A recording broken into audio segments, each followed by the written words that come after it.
menganggap kalau tidak ada minyak goreng kiamat dunia. Iya, betul.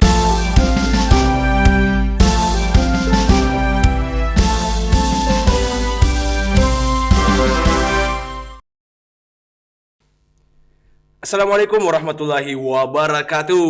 Waalaikumsalam warahmatullahi wabarakatuh. Bertemu lagi dengan episode terbaru dari Mindsetmu di Umpar Channel. Jadi Mindsetmu ini mengulas informasi nyata disertai suguhan edukasi terkini. Ya, hari ini kita mengundang narasumber yang tentunya sangat kompeten di bidang yang bakalan kita bahas. Hari ini kita ada Kanda Dr. Yadi Arodiskara. Assalamualaikum Kak Yadi. Waalaikumsalam warahmatullahi wabarakatuh. Beliau ini adalah apa? Dekan Fakultas Ekonomi dan Bisnis Universitas Muhammadiyah Parepare. Apa kabar hari ini Kak Yadi? Alhamdulillah baik. Ya, tidak macet ini Kak Yadi.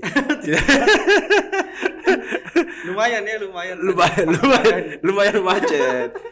Kayaknya kalau macet itu kayak menandakan bahwa kota kita sudah mulai menuju metropolitan kayaknya ya. Atau perbaikan jalan atau apa? Itu ciri Parepare. Oh, ciri Parepare. Sekarang kalau kita mau tahu Parepare, salah satu cirinya itu macet. Macet. Ya. Wow. Berarti ini kalau orang luar Parepare dengar, mereka bisa prediksi, wah ini kota yang sangat besar ini, kota yang sangat sibuk pasti, kota metropolitan. Iya, maksudnya di dalam ini kan tingkat mobilitas warga sudah tinggi. Iya, itu keseluruhan Jadi kita. sebentar saja salah parkir, Iya. Betul. Tingkat mobilitas atau kondisi jalanan ini maksudnya. Jadi hari ini kita bersama Kak Yadi ya, selaku Dekan Fakultas Ekonomi dan Bisnis. Kita akan mengulas hal yang mungkin saat ini lagi banyak diperbincangkan ya. Jadi hari ini tuh Kak Yadi, kami dari tim Mindsetmu Umpar Channel itu mengundang Kak Yadi untuk spesial ya, untuk membahas biasa ini. dua hal yang langka. Ya. Wah. Manusia langka. Manusia langka. Oh, yang pertama itu Kak Yadi, ini yang mau kita bahas yang langka saat ini. Itu yang pertama itu adalah pemuda yang tepat waktu.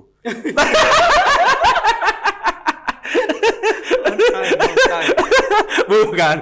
Kita mau bahas yang kedua. Kita tidak bahas yang pertama ya. Kita bahas yang keduanya saja. Itu di skip. Iya, itu di skip dulu karena waktunya sangat panjang kalau ya. Jadi sebenarnya dua hal itu yang mau kita bahas. Yang pertama, pemuda yang tepat waktu.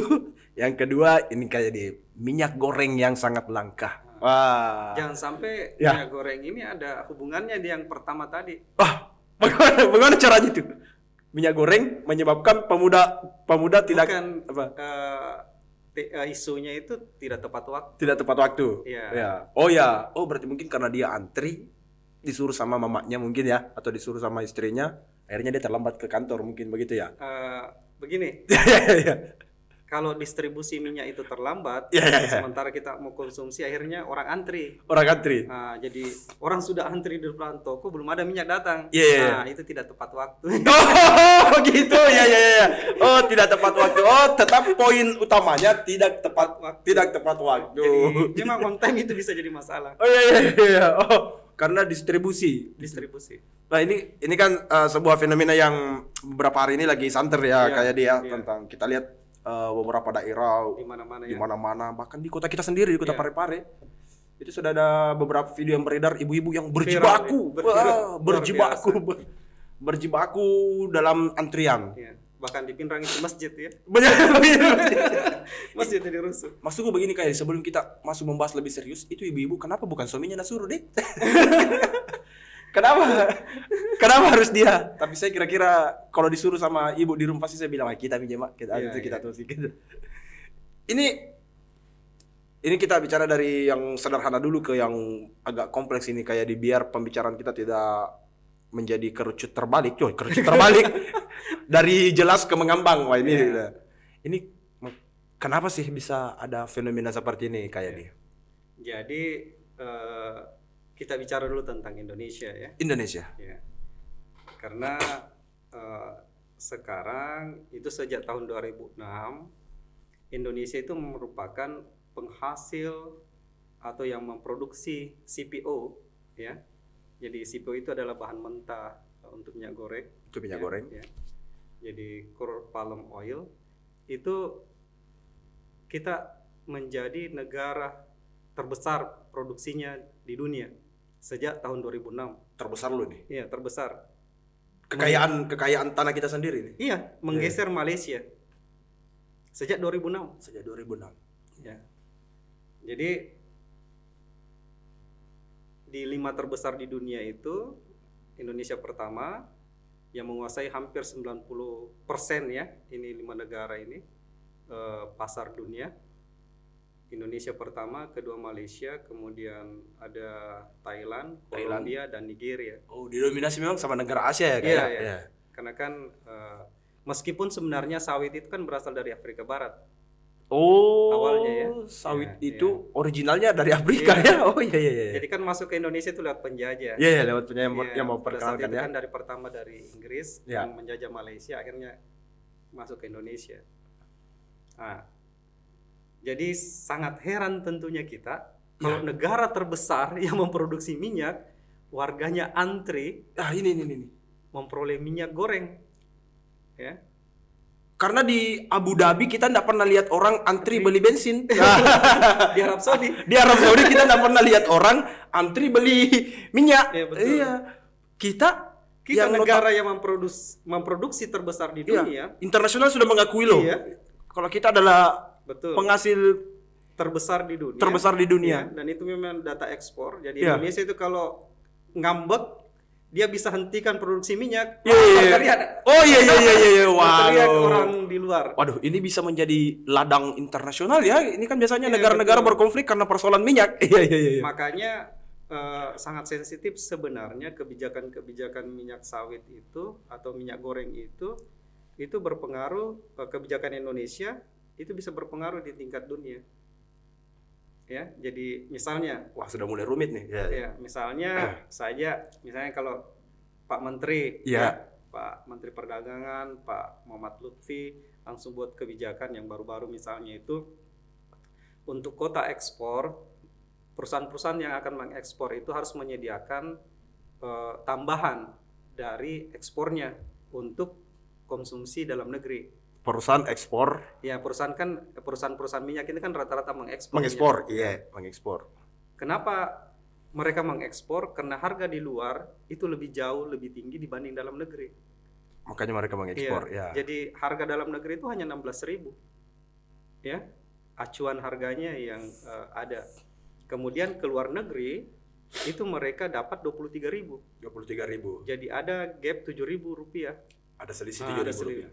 Dan disinilah memang biasanya terjadi penyelundupan, penimbunan. Karena orang lebih senang mengekspor dibanding menjual minyak dalam negeri.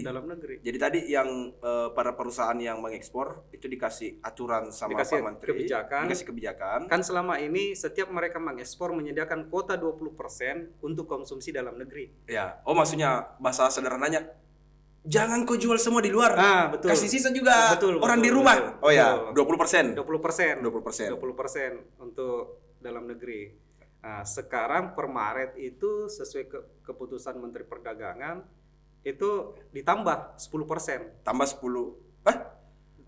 Menjadi 30. Jadi 30. Nah, ini gimni. Jadi misalnya kalau saya ini jual bakso, saya mau bawa 10 keluar, anakku bilang, kasih tinggal 3 di rumah. Betul. Oh ya, sederhananya. Iya. Jadi dari situ pengusaha kemudian protes. Ya kan? Kita kan ini memberi kontribusi banyak ke negara. Iya. Ya kan? Iya, mereka yang mengekspor itu kan kena pajak ekspor. Iya. Ya. Kenapa kami lagi harus memenuhi kuota 10%? Oh, kenapa kami harus tambah 10%? Sementara hitungan mereka konsumsi minyak Indonesia, minyak goreng Indonesia itu hanya di kisaran 3.039.000 ton. Jadi mereka berasumsi mungkin secara sederhana 20% itu cukup untuk dibagi-bagi. Kenapa harus ditambah? Hitungan mereka kan kalau 20% itu sudah sekitar angka berapa? 20 jutaan ya. 20 jutaan liter. Minyak juta ton. Juta ton bukan juta ton. Ton. Iya, ton ini. Itu sudah. Itu kalau dipakai menggoreng ikan goreng itu 20 juta ton itu bisa tenggelam sama rumah ini di minyak goreng. Oh iya. Iya, jadi mereka mengeluh. Ya, jadi masalah juga. Jadi sebenarnya terakhir saya dapat data ke kementerian, Pak Menteri sendiri bilang bahwasanya per Maret ini mereka sudah menggelontorkan minyak itu 570.000 ton. Tapi tadi yang tambahan 10% ini mau tidak para pengusaha tidak eksportir minyak ini? Mereka kalau mau ekspor kan harus izin pemerintah. Jadi kalau tidak kan mereka tidak dapat izin untuk mengekspor. Jadi harus mereka tetap harus itu karena kan datanya kan harus ada. Jadi mereka tetap tambah 10%. Jatah untuk dalam negeri. 70% keluar. Per Maret ini untuk mengatasi kan apalagi dekat Ramadan kan. Oh iya. Jadi ini belum Ramadan sudah paniknya luar biasa. Dan memang saya kan sebagai suami biasa mengantar ibu-ibu ya. Iya. Betul. Saya juga begitu kan. Kalau kameramen ini belum. Jadi saya sebenarnya dapat kelangkaan minyak itu sudah di tahun lalu di awal bulan 11 itu sudah mulai terasa ya. Bahkan selain minyak goreng, gula pasir itu sudah mulai hilang di pasaran. Ya. Dan itu memang menjadi tradisi Indonesia. Apa-apa sebelum ada Ramadan. Ya, Ramadan masuk hari-hari yang krusial untuk kegiatan keagamaan atau tahun baru, ya kan? Natal dan sebagainya itu beberapa produk yang menjadi konsumsi masyarakat itu sudah mulai menghilang. Berarti memang ada ada hubungan umat Islam mau mengacara, mau puasa. Bukan saja umat Islam, saya katakan tadi Natal ya. Tahun baru. Umat beragama mau bikin acara. Tahan dong di sini. Sama kalau mau Maulid. Harga telur langsung naik. Harga telur langsung naik. Oh iya, betul. Berarti penjual telur ini pegang kalender Hijriah ya kan? Maulid ya. Mau dekat Maulid. Iya kayak. Terus tadi naik 30%. Terus kenapa bisa sampai seperti ini sekarang ya, Kak? Kalau konsumsi itu yang saya katakan, konsumsi kita kan itu hanya 339.000 ton. Bayangkan saja, Menteri sudah katakan menurut datanya ya. Jadi saya kutip langsung, itu 570.000 ton itu sudah disalurkan ke dalam negeri. Ke dalam negeri. Sekarang pertanyaannya mana itu minyak? Mana? Kalau memang bayangkan 339.000 kebutuhan kita, yang didistribusi itu 570.000, hampir 2 kali lipat.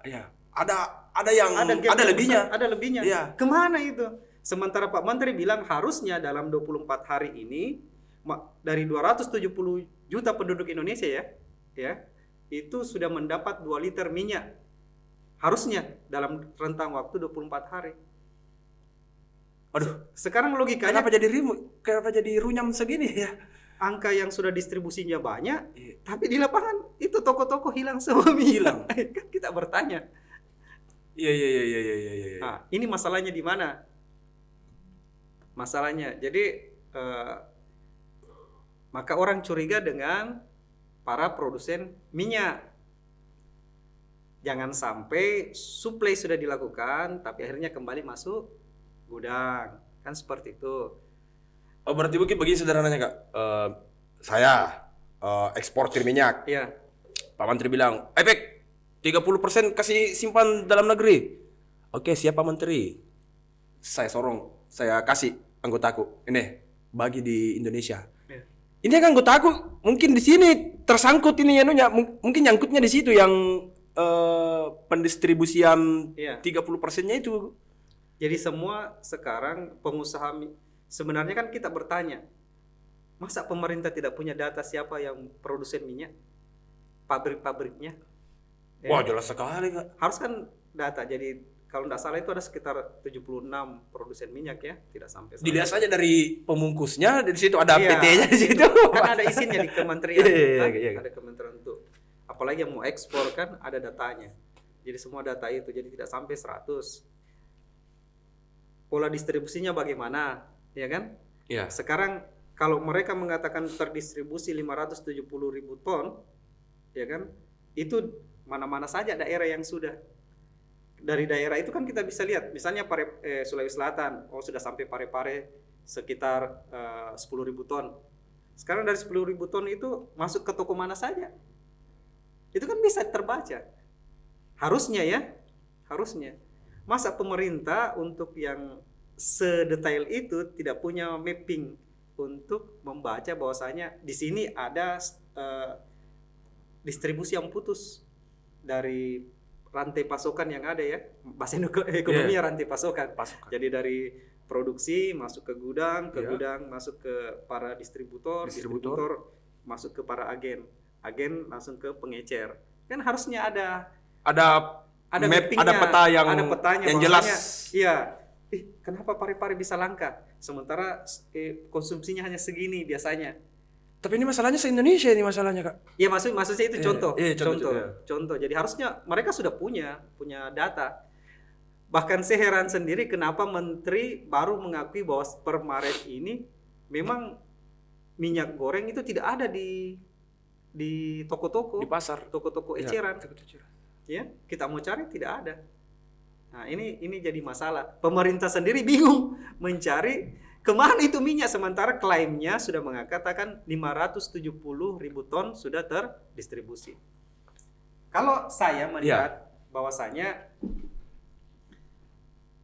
ini harus kebijakannya harus komprehensif ya pemerintah pusat. Jadi pemerintah pusat, apalagi kan ini sudah ada satgas ya. Satgas khusus. Tiba-tiba terbentuk ya. Satgas pangan sudah. Satgas pangan. Ternyata kan ini untuk minyak goreng. Dan itu berarti betul-betul krisis nih keadaan karena dibuatkan satgas. Apa-apa di Indonesia kalau ada satgasnya berarti gawat. Luar biasa.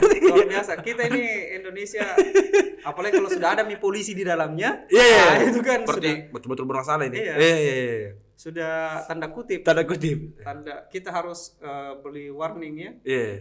Jadi sebenarnya masalahnya apa? Masalahnya ada di konsumen yang berlebihan menggunakan minyak goreng, ataukah memang ada penimbunan yang dilakukan oleh orang tertentu ya, Yang ketiga, apakah jangan sampai distribusi ini kembali ke gudang, dilaporkan terdistribusi tapi ternyata kembali ke gudang, tujuannya apa? Untuk diekspor, karena kan harganya lebih tinggi keluar. Waduh. Jadi laporannya sudah, tapi kembali ke gudang. Jadi lese auto Jadi itu mobil yang sudah mau ke toko sebenarnya putar lagi. Iya. Berarti laporannya sudah bagaimana? Sudah terlapor guys. Sudah oke, kita putar. Waduh.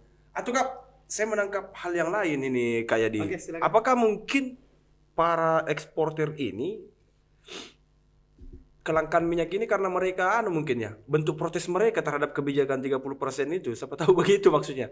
Jadi dia kalau dalam bahasa Bugis mageli, mbok tidak san mana kasih langka. Apakah kira-kira tidak seperti itu? Tidak, karena kan ini apa-apa di Indonesia soal kelangkaan pangan itu sudah sering terjadi. Dan ini memang mainan ekspor impor kan. Kalau kita buat sesuatu itu, ini kan kalau dalam ekonomi itu ada hukum supply and demand, permintaan dan penawaran ya. Jadi kalau permintaannya banyak, luar negeri misalnya banyak meminta dengan harga yang lebih tinggi, masa kita mau jual dalam negeri? Sebagai pengusaha ya. Betul. Nilai peluang bisnisnya lebih besar, menjanjikan. Lebih besar. Ada margin yang saya katakan tadi Rp7.000 sekarang yang lebih besar. Harga dunia yang ke kisaran 23.000. Harga kita di sini 16.000. Itu pun pemerintah mengatakan harga eceran tertingginya itu 14.000. Jadi dia harus turunkan lagi, kasih subsidi ke produksinya kan. Tapi hingga hari ini apakah pemerintah itu Kak belum bisa seperti yang kita sampaikan tadi, belum bisa memetakan betul peta-peta apa nih? eh apa namanya? Distribusi minyak ini atau apakah mereka belum bisa menentukan? Maksudnya minimal ada keluar nama, ini loh orang-orang yang bikin ini langkah. Nah, di sinilah yang saya katakan itu tadi tidak tepat waktu. Maksudnya jadi kebijakan kita itu dibuat pada saat panik. Oh iya. Jadi nanti kebijakan ini dibuat menambah supply 10%, itu setelah pemerintah menyatakan betul-betul tidak ada di lapangan ini minyak goreng. Oh, tadi saya kira sebelumnya.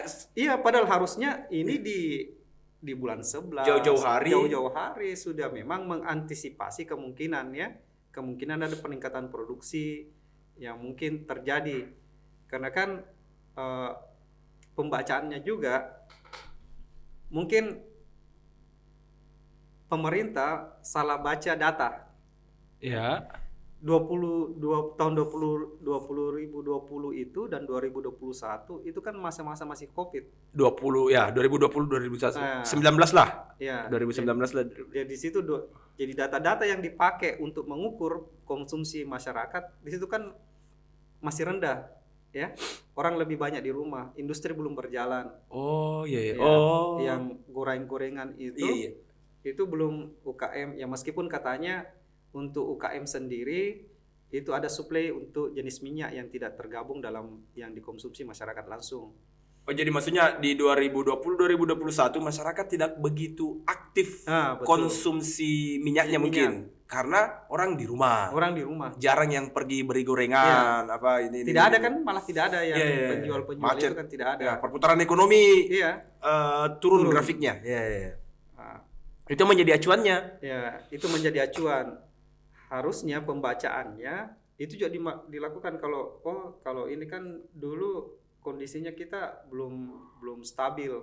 Harusnya di akhir tahun 2021 ketika orang sudah mulai beraktivitas banyak, ya, kemana-mana, masuk warung sudah sering, just tip lebih meningkat dan sebagainya, ya, orang lebih bergerak, akhirnya lebih lapar.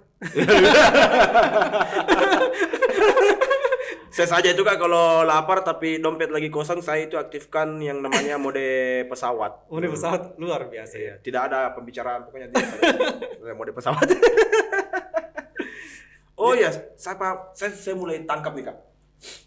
Jadi pemerintah mengambil data konsumsi minyak itu di era pandemi, sementara era pandemi orang konsumsinya sedikit karena jarang yang bergerak. Itu yang diambil ukuran untuk mengukur penggunaan penggunaan minyak.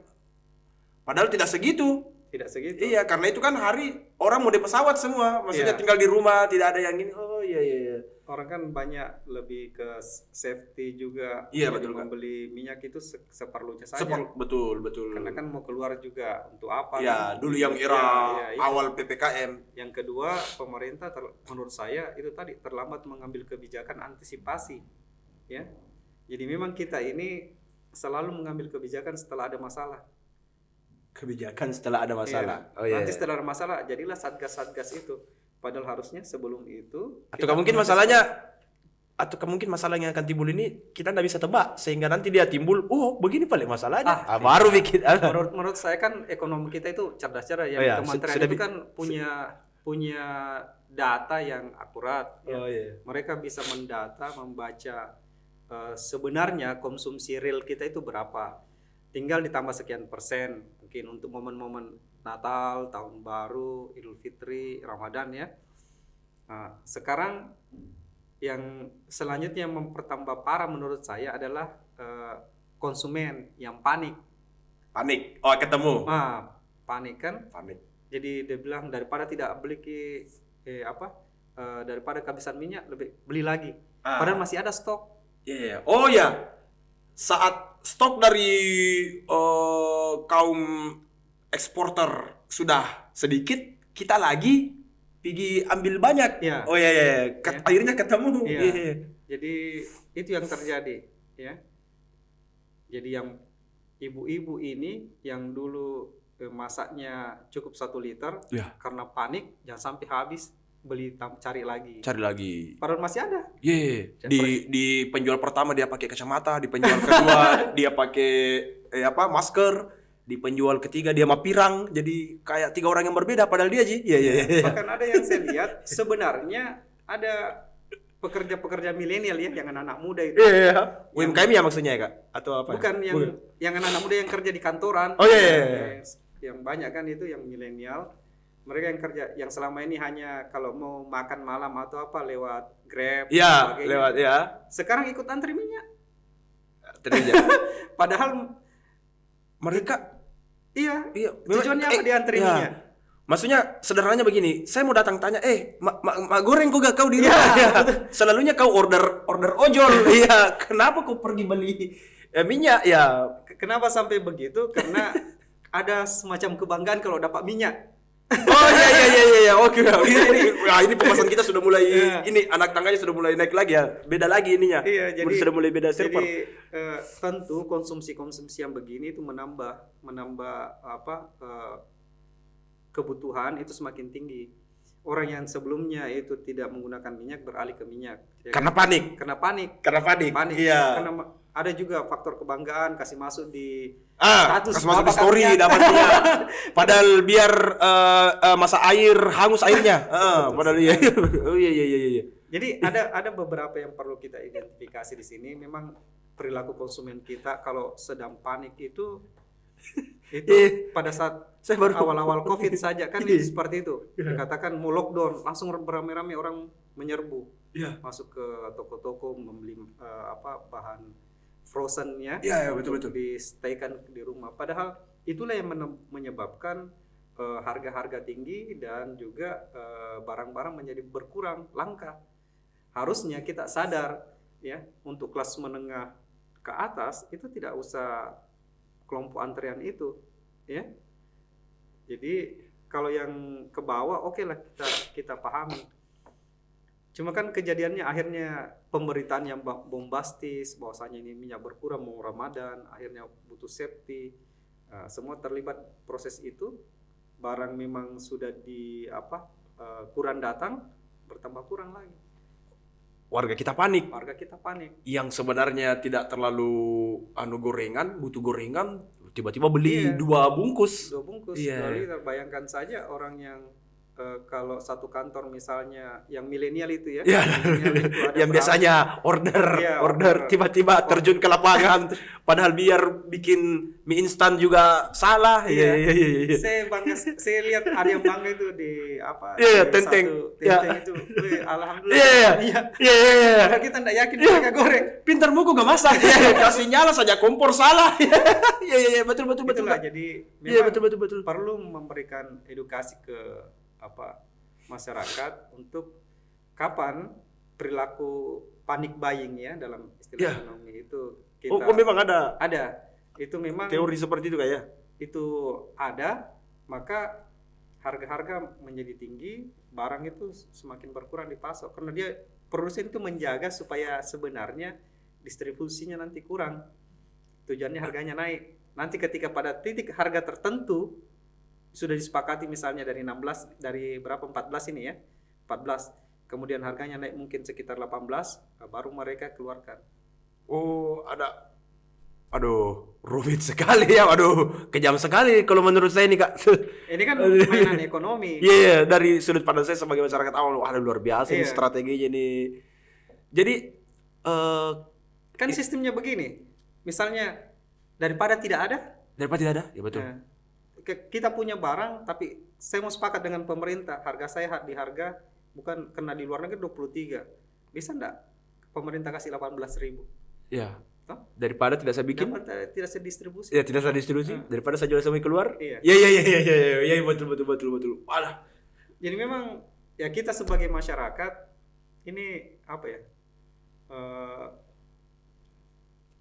seolah-olah melihat kehadiran pemerintah selalu terlambat untuk mengantisipasi hal-hal yang seperti ini.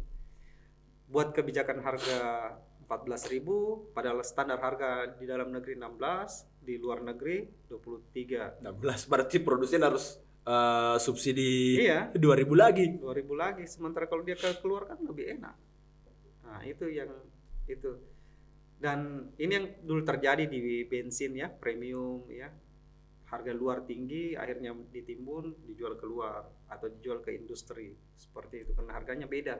Tapi saya tertarik sekali tadi sama pemaparannya Kak Yadi yang semua polemik dari produsen ini dijemput dengan kepanikan warga akhirnya panik. Ini kalau dalam istilah bahasa Bugis itik na cemek, maksudnya ketemu ini si runtuh ini ketemu ini dua sudah kurang barang, orang panik. Jadi memang kayak kacau memang kelihatannya kayak memang ada kayak dikondisikan ya, kondisikan karena ada semacam deal yang mau dicapai di tingkat pusat sesungguhnya, di tingkat atas ya. Untuk satu harga sebenarnya berapa sih harga standar sesungguhnya kekiniannya untuk minyak goreng. Jadi ada sederhananya begini, yang di atas itu lagi baku gertak mungkin ya. Lihat Mi kalau tidak mau deal lihat Mi wargamu. Malah pemerintah kasih kebijakan lagi tambah 10%. Pemerintah juga ada mau dikalah. Tidak mau Kak, pokoknya tambah 10%. Panik warga antri tambah 10. Tapi mungkin produsen bilang harganya tidak modalnya mau enggak sampai. Tahu maksudnya kalau bahasa sederhana. Terakhir ini Kak dari saya untuk Kak Yadi. Dan ini juga akan saya simpan baik-baik dalam hati. Kita sebagai warga masyarakat bagaimana sih sebaiknya bersikap atas fenomena kelangkaan minyak goreng saat ini? Ya. Jadi kalau saya kelangkaan minyak goreng ini pertama itu tanggung jawab pemerintah untuk menyelesaikan.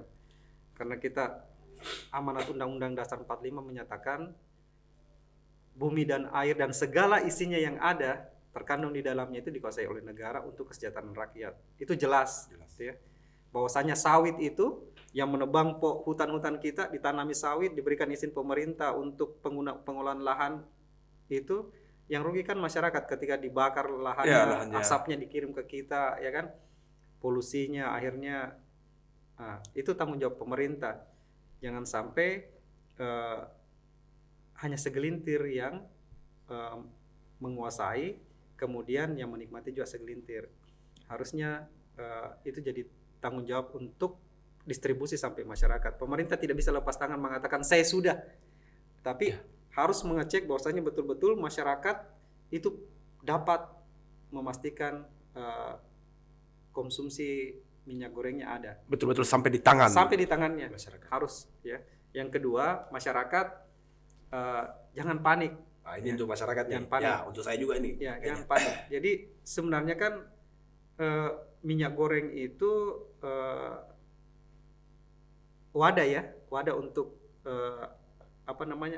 menggoreng. Iya, menggoreng. Tapi ada substitusi, ada mentega bisa digunakan. Betul. Kemudian untuk kelas menengah bisa disertifikat pengganti. Misalnya minyak goreng dari jagung. Itu banyak. Atau sekali pakai margarin mungkin. Ya margarin yang saya katakan tadi, mentega itu bisa. Mentega. Jadi yang di toko-toko itu yang masih banyak saya lihat itu minyak goreng yang dari jagung yang lebih sehat lagi. Ya minyak jagung itu bisa digunakan. Jadi yang kelas menengah janganlah ikut antri. Menengah ke atas. Antum yang selalu merasa sultan, nggak usah pergi antri malah menambah persoalan. Yang tiap hari ngopi di warkop traktir satu warkop, nggak usah yang selalu selfie di luar negeri, nggak usah pergi antri-antri. Itu kan. Terus buat kita Kak yang menengah ke bawah kayak saya ini, yang menengah ke bawah yang saya katakan tadi. Masakannya kan itu tidak harus semuanya digoreng. Tapi ada juga sih rumah tangga pernah saya lihat Kak. Nggak usah jauh-jauh adikku misalnya kayak mau memang pingsan satu rumah kalau nggak pernah makan gorengan. Bilang kan tidak bisa kok Kak makan yang direbus saja. Aduh. Padahal gorengan itu kan ini hikmah juga sebenarnya bagi kita karena gorengan itu kan banyak lemak jahatnya. Lemak jahatnya menimbun lemak-lemak di perut kita. Kalau bahasa Ustadz ada mudaratnya. Mudaratnya ya. Kalau kita Ustadz Saidul itu minyak itu berkontribusi terkait itu. terkait penimbunan lemak ya, ya. Dan bisa menyumbang banyak calon-calon penyakit. Iya. Jadi manfaatkan minyak goreng secukupnya. Secukupnya. Ya. Jadi jangan menganggap kalau tidak ada minyak goreng kiamat dunia. Iya betul. Masih ada ikan masak ya, sayur bening, pecok terasi ya. Pokoknya masih banyak yang bisa dimasak. Karena kapan kita panik, barang itu akan semakin hilang. Dan akhirnya harga semakin naik. Kapan kita panik? Iya. Jadi jangan Jadi panik. hukum permintaan penawaran itu kapan kalau dicuekin barang itu, mereka akan membanjiri karena tidak ada yang beli. Kapan dicuekin? Tidak ada yang beli kan? Nah, jadi muncul kembali yang mereka yang sudah daripada keluarsa dijual kan? Iya. Oh, betul.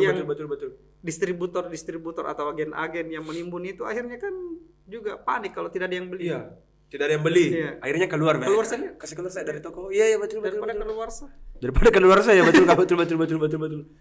Oh ya, jadi itu tadi dialog singkat kita dengan Kak Kanda Dr. Yadi Arodiskar selaku Dekan Fakultas Ekonomi dan Bisnis.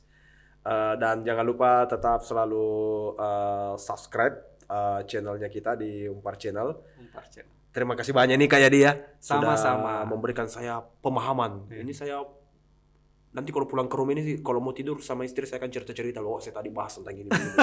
Pokoknya jangan panik mak. Ya, masak saja atau bakar. Ya, bakar lebih mantap. Bakar lebih mantap. Atau masak. Kan lebih mahal dibakar dibanding digoreng. Iya. Oh iya betul Kak, betul. Ikan goreng dan ikan bakar. Ikan bakar daripada ikan goreng lebih mahal ikan bakar. Iya. Jadi pas istri saya besoknya bakar ikan tapi bilang, tapi mau Kak kuas-kuasi minyak. Waduh. Kembali lagi. Dan sampai jumpa di edisi selanjutnya dari Mindsetmu. Wassalamualaikum warahmatullahi wabarakatuh. Waalaikumsalam.